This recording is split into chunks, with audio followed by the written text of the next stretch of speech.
believe that we can achieve eco-socialism only through an eco-feminist agenda. And the reason for that is, and I'll speak a little bit about my theoretical framing and methodology here, is that if we recognize that capitalist profits come in very significant part from the work of unwaged people, largely women, but also students, peasants, indigenous peoples, the urban unemployed, the elderly, the children. Unwaged people produce a huge amount of capitalist profits. In fact, those profits, because of the indivisibility of the unpaid and the paid work, the indivisibility of the social factory, where we're always working for capital, whether we're on the job or getting ready to go on the job, because of that indivisibility of the unwaged and the waged worker, I'm suggesting that it's only with an eco-feminist and indeed an indigenous eco-feminist perspective that we can really pull the rug out from under the capitalists. Capitalism depends on this exploitation of women, and resistance to that exploitation or refusal of the servicing of labor for capital on the part of women, or the refusal of producing cash crops on the part of peasants, African women who do most of the farming. In Africa, most of the farming is done by women. Certainly most of the cash crop farming is done by women. So that refusal is very subversive of capital. It's clear that Stalinism isn't working. That collapsed between 89 and 91. State capitalism isn't working. By its own critique, self-critique, it's gone. Capitalism isn't working by its own critique. Right? It is collapsing around our ears. I'm not saying that it cannot renew itself. It may be possible in a war situation, another world war situation. And I'd very much like to hear the views of other people on that point. But basically, state capitalism isn't working, capitalism isn't working. There has to be a different path. And I work mostly in the oil industry, or as I like to put it, against the oil industry, because I believe that if we're going to have life on Earth for our grandchildren, we really have to shut down the 4 or 5 big oil companies. We have to. There's just no two ways about it.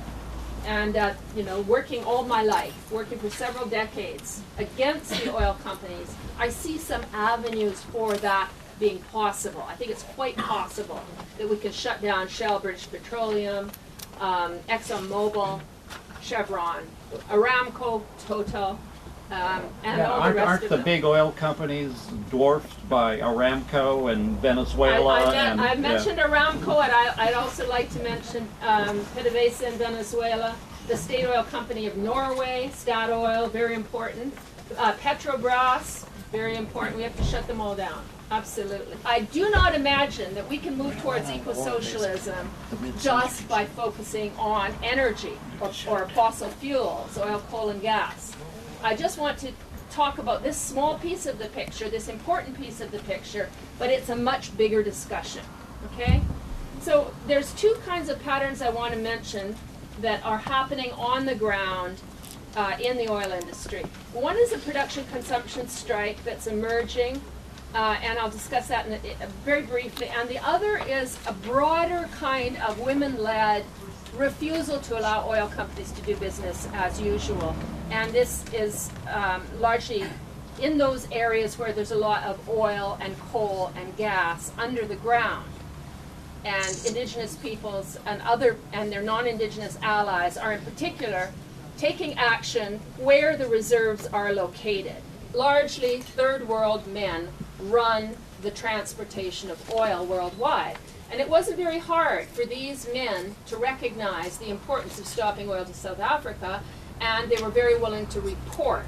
And the networks of global unions got together and really supported this oil embargo, and indeed it was supported from within the country, within South Africa, Namibia, and Southern Africa as a whole, and it cost very rapidly, it cost that regime about $4 billion in what we could call a political price premium that they had to pay for their oil.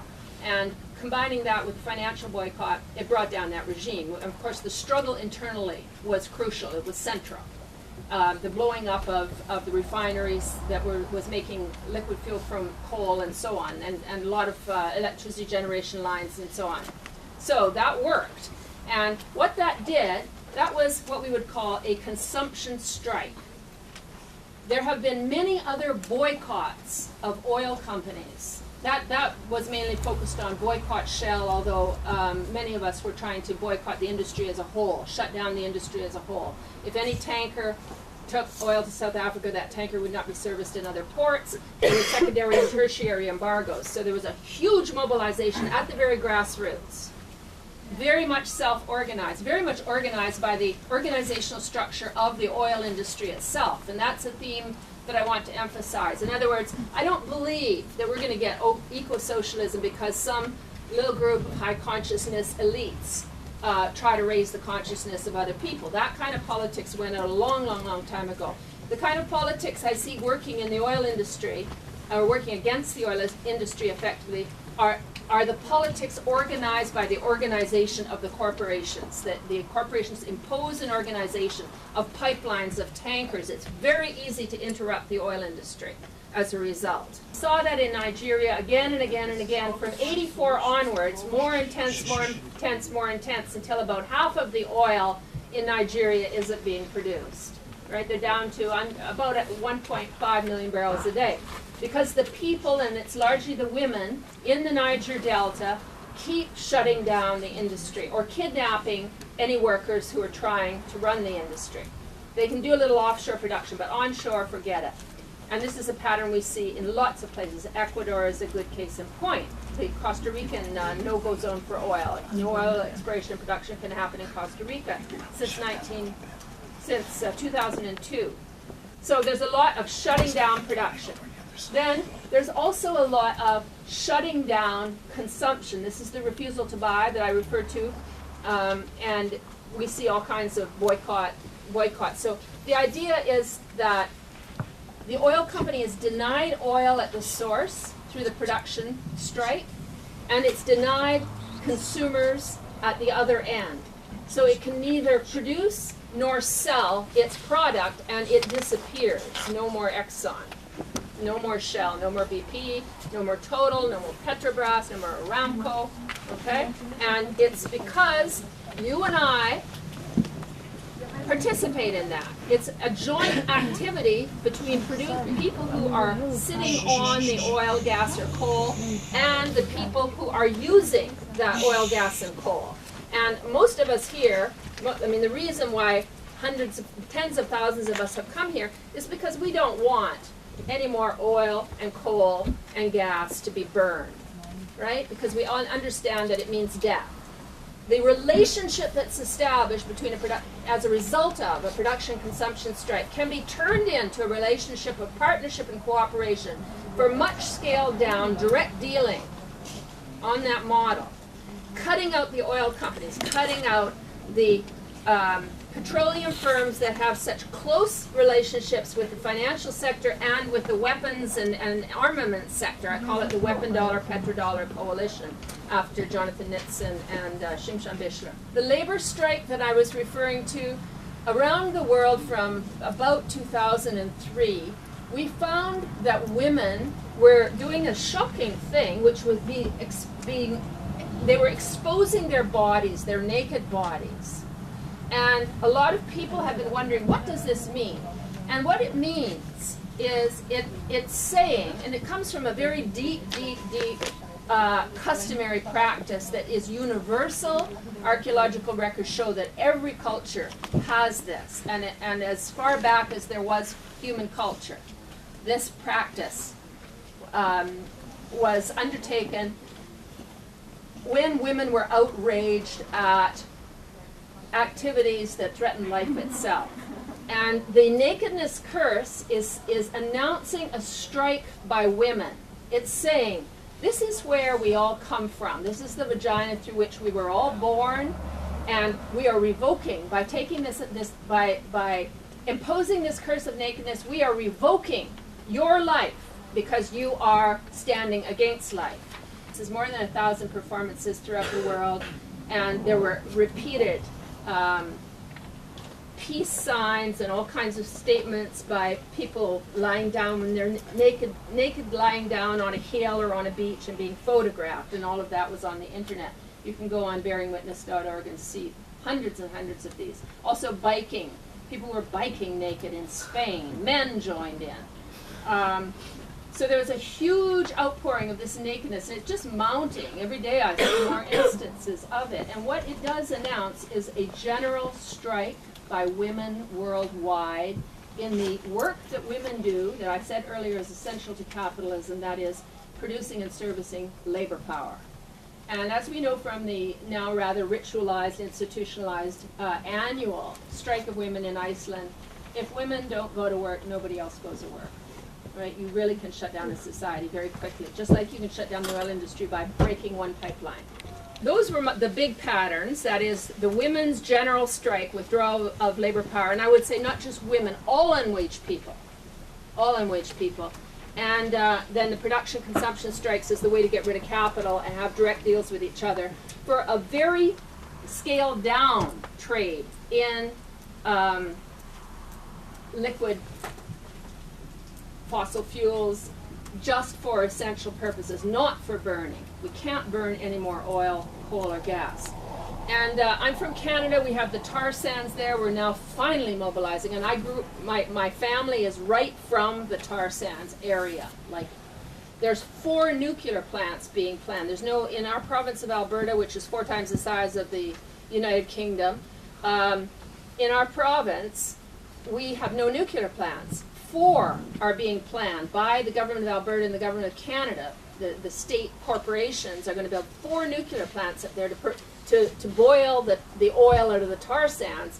And now there is a huge movement against that. And there were 7 coordinated international actions to protest the tar sands in September, on September 16th and 17th, including against the financiers, the Royal Bank of Scotland, which is 70% owned by the British citizenry as a result of the bank bailouts. So the protests against the tar sands are very hopeful, and I see them generalizing around the whole of the oil and coal industry worldwide. And these demonstrations, these actions have a very interesting new quality. They are not just up and down the chain of one company, as we saw with the boycotts against Shell in the apartheid period. They're the whole industry, any oil company or coal company, and they're all the other companies that through financing and whatever else support that oil industry. So it's right across the realm of capital that these direct actions are emerging, and I think that's the road to the future. Thank you.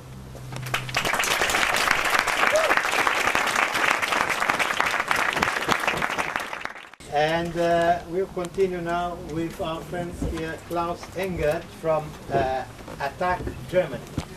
Klaus, please. I would like to talk about why I joined the Eco-Socialist network we founded 10 years ago. I think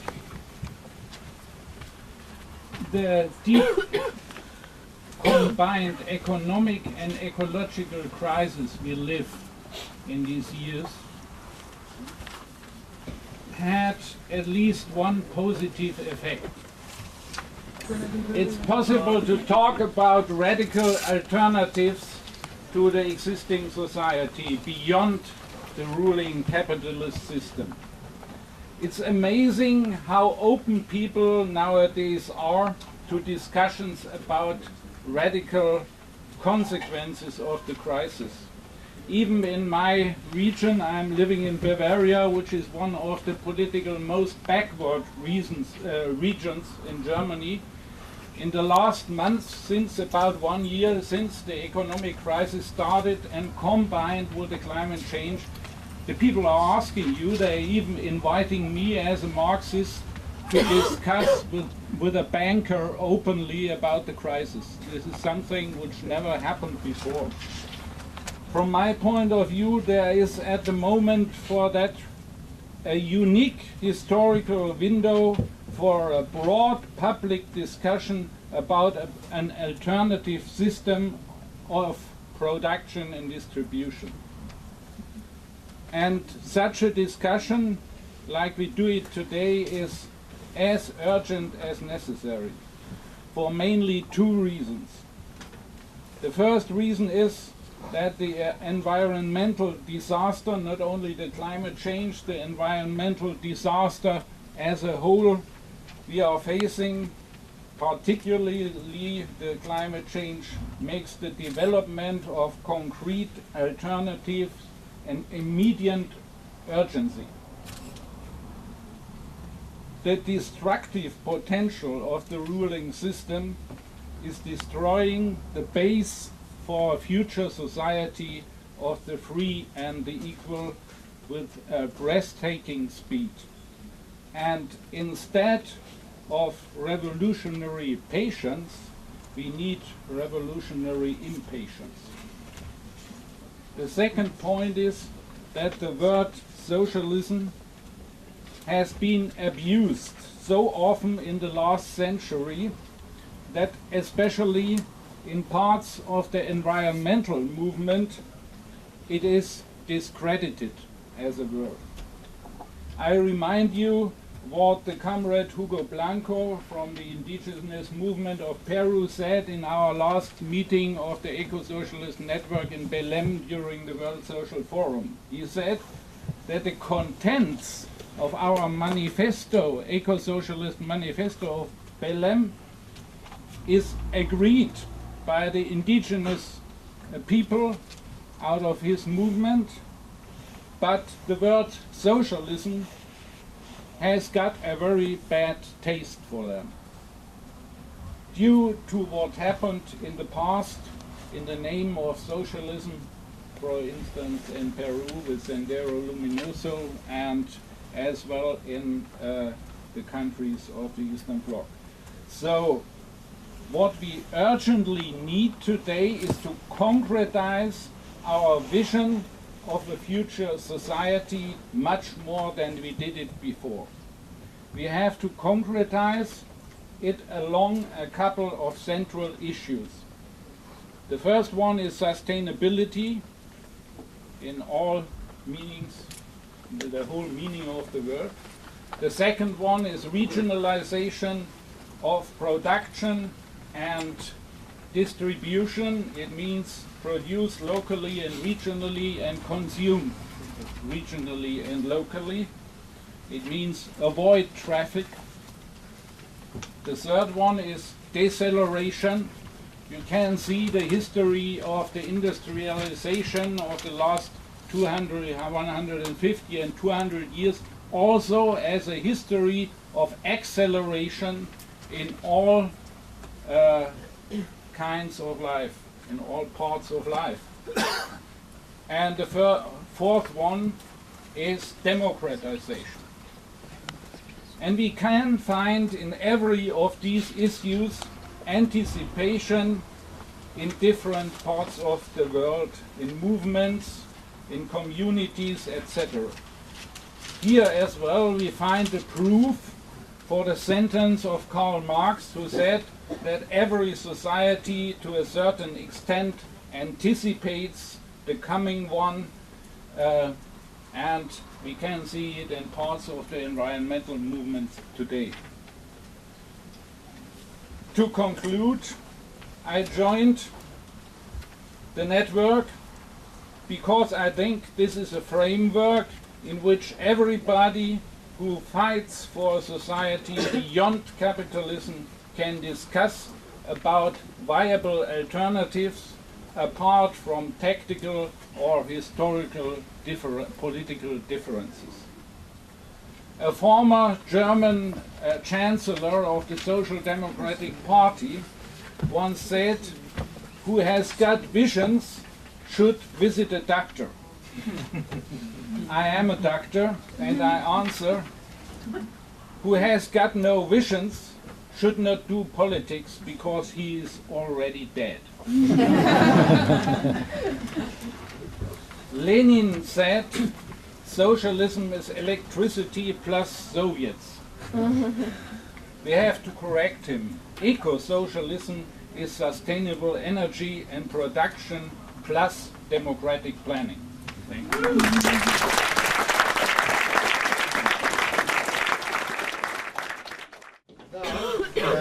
Now, young friend here, Peter Nielsen, from the Danish Red-Green Alliance and Climate Justice Action. Please, Peter.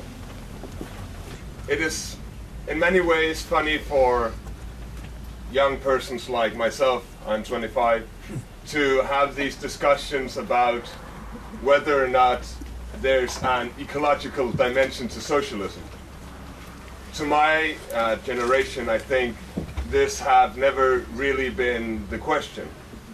The horrible experiences of a productivist, non-democratic, so-called socialism of the last century never existed to us.